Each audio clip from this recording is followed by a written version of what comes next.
You'd think that I would have learned my lesson by now. For those of you who joined my live yesterday, or should I say Friday, this video I'm intending to get out on Monday today, so on Friday I did the live for this painting. So what you see on the screen now is where I left off, and the problem I had was the audio sort of packed in. I didn't have any audio on this live stream. I'm just going to leave the live stream up anyway if you wanted to go back and watch that, but I don't think it'll go viral.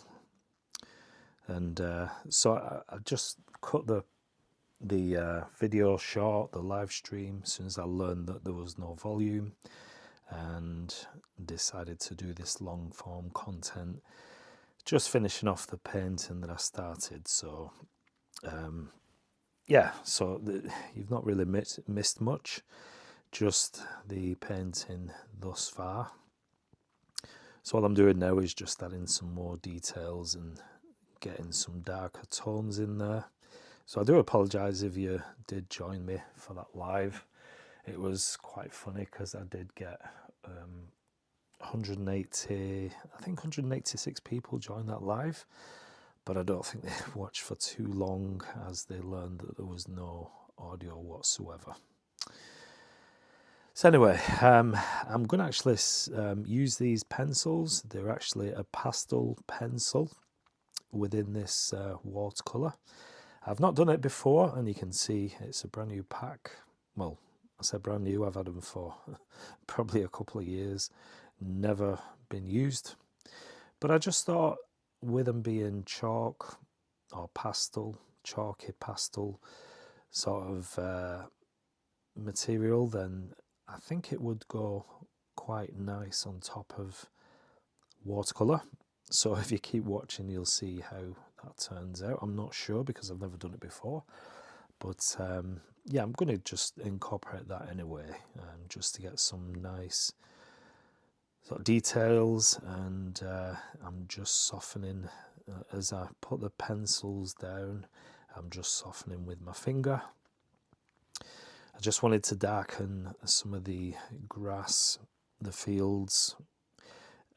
So it's just literally, I went into my sap green and yellow ochre just to give me that nice deep sort of green colour.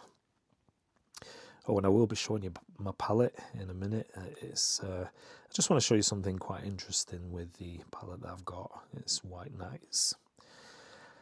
So there's a tree on the riverbank which I just want to darken up and make that quite a nice contrast. And there's something that I've been focusing on really just lately is I call it, and to my mind it seems like micro painting. So what I'm doing, I get my wash and my painting down, and then towards the final details anyway, I like to go in and just with a smaller brush, like I'm doing now, just going in for those smaller details. So it's almost looking at it, I guess, through a microscope, and painting just those little, and I guess in computer terms it would be pixels, megapixels. So obviously the more megapixels you have, the sort of better the quality of the image is. So I'm just focusing on quite close up, just small details, even towards the point of a technique called pointillism. If you've heard of that, just getting sort of subjects and things within your painting just by using dots. So that's the idea, and that's the thing that I'm focusing on, just to get a little bit better of a result. I think I've showed you quite a lot on loosening up with your watercolors. Well, I think this time this is more of an advanced stage, advanced watercolor stage. So you can have a go if you're a beginner, but I do think this is for more experienced painting. Let me know in the comment section what you think anyway, if this is something you'd like to try if you're a beginner. So I'm just adding some of the pencils to the mountains, just to give me that little accent of detail and colour. They're not, I don't think they're named the colours, they're named or known by numbers, which is, I'm quite familiar with that. There's a few pencils that I use, watercolour pencils and Inktense and things like that. Some of them aren't given a colour, the name, it's just referred to by numbers. So if you did want to order some more, then you'd use the number.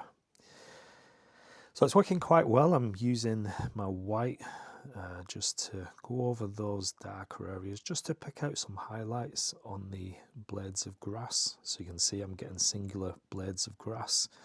Not something that I usually do, but with these pencils I can just do these fine strokes and get these nice results. So it just gives a little bit more detail, especially in the foreground. So that's what I'm after. So this is the White Nights palette, and you can see quite a handy thing. You can take the wells off one of the sides. It just clips back in, and there you go. It just folds away nicely. So it's quite big for a palette, but I really do like this palette. It's sort of, you can take that bit of the palette off and sort of have that in your hand and use it as a little sort of mini palette once you've mixed your paints in the wells. So I'm just mixing up a Payne's Grey and Cobalt Blue mix. You can see that just using my liner brush now. I just want to get some trees further back in the distance, so I'm using a paler mix than the trees that are in front, just to give that illusion of depth and distance for my painting, and that always works quite well. And the further back you go, the more sort of blue I want to mix into the paints. So I'm using the same technique. I did it, I think it might be my last painting on this channel. Just going in with a liner brush and then with a bit of clean water, just melting those edges of the trees so they sort of disappear into the scenery. So it's quite nice, and it does give that distance sort of feeling. It looks like the trees are in the distance. So yeah, I just thought I'd spend a little bit more time on this painting just to make up for the live stream of this painting from the start. I just thought I'd make it up to you if you did join me for that.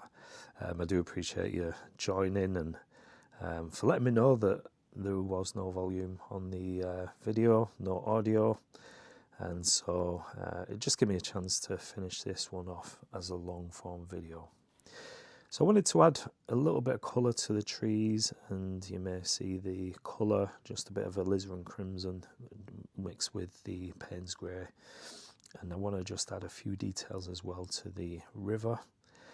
So I'm using a darker tone now just to get the I guess the shadows when the water, without the reflections, the water, you got some darker areas, and so I still want to leave quite a lot of white just to indicate that movement and the river sort of coming down. And I think I've done it quite well. It looks to me like it's quite realistic, and just want to add some more darker tones.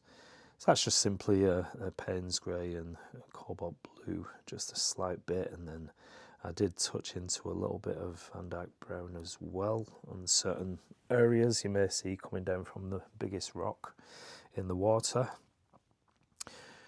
Just to try and indicate that movement, get that water and the flowing sort of feel to it.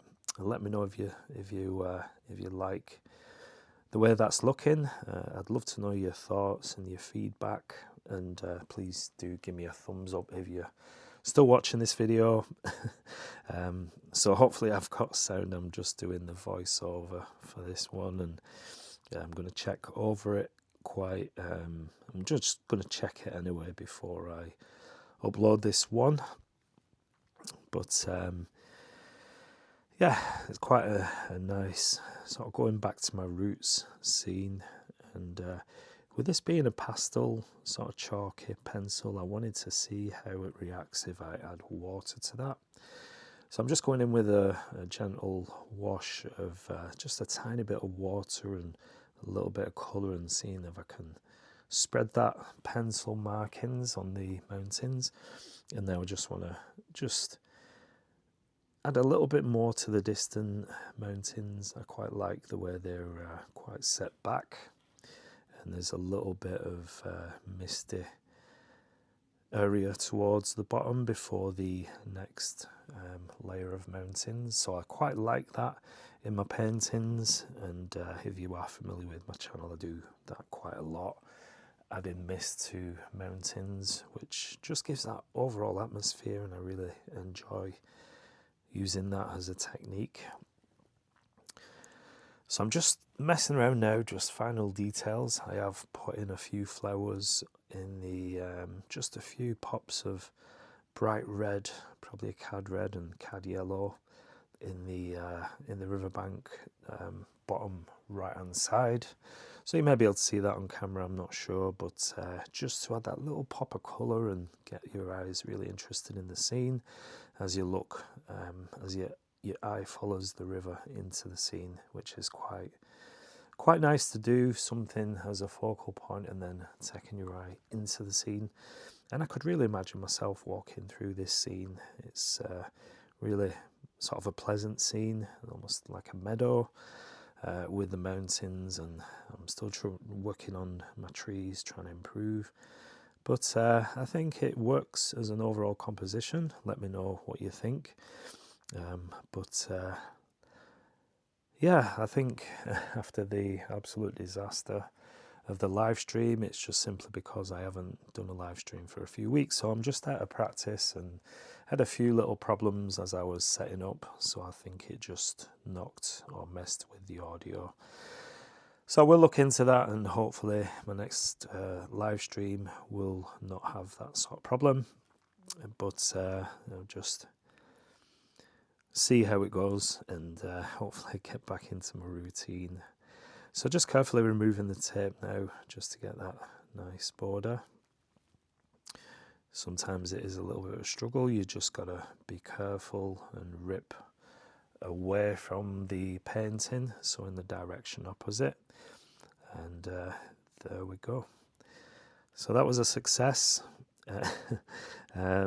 So that's my simple sort of watercolor scene, but going in with sort of micro painting, going in with the smaller details and just taking my time a little bit more, and I do think that does pay off sometimes. So it's more of an advanced painting, like I said, but hopefully you like it. Hopefully it is helpful, and if you want to have a go, then why not give this one a go with the use of pencils. And I did use a little bit of ink as well on the trees and just a few details here and there. But yeah, thanks for watching, and I'll see you in the next video. Take care. Bye bye.